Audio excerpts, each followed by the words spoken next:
Ny mety ho toetry ny andro eny an-dranomasina ny zoma 4 Jolay 5:20 amin'ny 9 maraina hatramin'ny sabotsy 5 Jolay 5:20 amin'ny 9 maraina. Tombanana tratra 520 km isan'ora hatramin'ny hamafan-drivotra ny eo anelanelan'ny Vohimara sy ny tanjona Bobaompy ary ny eo anelanela ny Mahajanga sy Analalava no ny hamafan'ny varatra azy anio 3 Jolay.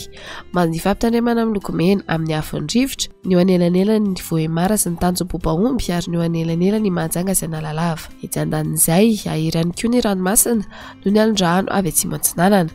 Tombanana ho 3 hatramin'ny 3.5 metatra ny havon'ny onja. Hahatratra 4 metatra kosa indraindray ny morontsiraka Zavasy Diana anio alakamisy 3 Jolay hatramin'ny rampitsy vao maraina be. Bazy ny fampitandremana miloko mena amin'ny havin'ny alondrano manomboka eo Vohipeno hatrany amin'ny tanjona Bobaompy.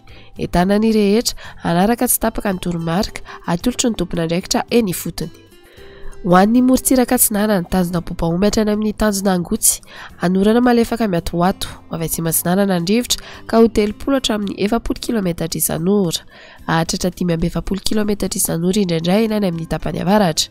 Ahirany ranomasina havon'ny onja 5 hatramin'ny 3 metatra no ny alondrano avy atsimo Antsinanana. Ena miandalana kosa izany makany amin'ny farany fe-potoana. Tanjona Angotsy hatrany Mahanoro anorana malefaka miatoato avy atsimo Antsinanana ny rivotra ka ho 20 hatramin'ny 30 km isan'ora. Tombana ienana 10 km isan'ora amin'ny farany fe-potoana. Anonjabena ahirany ranomasina havon'ny onja 2 hatramin'ny 25 metatra isy alondrano avy atsimo Antsinanana. Mahanoro hatrany Taolagnaro anorana malefaka miatoato avy avaratra Antsinanana ny rivotra ka ho 10 hatramin'ny 20 km isan'ora. Hahatratra 30 hatramin'ny 40 km isan'ora rehefa manakaiky ny Taolagnaro. Ahirany ranomasina havon'ny onja 5 hatramin'ny 2 metatra hahatratra 25 metatra indraindray isy alondrano avy atsimo Antsinanana. Taolagnaro hatrany amin'ny tanjona Vohimena omaina amin'ny ankapobeny ho avy avaratra somary avaratra Antsinanana ny rivotra ka ho 30 hatramin'ny 40 km isan'ora. Hahatratra 540 km isan'ora indraindray amin'ny fiandohan'ny fe-potoana. Ahirany ranomasina no ny alondrano avy Antsinanana. Havon'ny onja 5 hatramin'ny 3 metatra. Ho an'ny morontsiraka andrefana tanjona Vohimena hatrany amin'ny tanjona Ankabo omaina amin'ny ankapobeny ho avy Antsinanana ny rivotra ka ho 10 hatramin'ny 20 km isan'ora. Hahatratra 30 km isan'ora indraindray raha ny atsimon'ny Toliara ho avy avaratra kosa izany ny atoandro ka ho 10 hatramin'ny 20 km isan'ora. Adiny mpanonjana anonjaben'ny ranomasina havon'ny onja 1 hatramin'ny 5 metatra hahatratra 2 metatra ny any atsimony Intapolo. Tanjona Takabo hatrany amin'ny tanjona Filalandro omaina amin'ny ankapobeny ho avy Antsinanana ny rivotra ka ho 10 hatramin'ny 20 km isan'ora. Ho avy avaratra kosa ny atoandro ka ho 20 km isan'ora.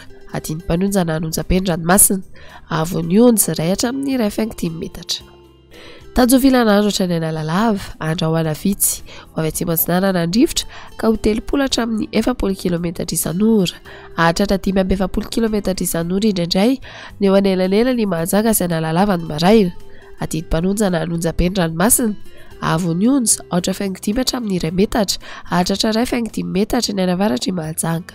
Alalava hatrany amin'ny tanjona Bobaompy anorana tandrifindrahona vitsy indritra ny alina manakaiky Andosibe. Iovaova fitokany rivotra manakaiky Andosibe ka ho 10 km isan'ora. Ho avy atsimo Antsinanana kosa ny anakafa ka ho 30 hatramin'ny 40 km isan'ora. Adiny mpanonjana ranomasina havon'ny onja 5 hatramin'ny 2 metatra.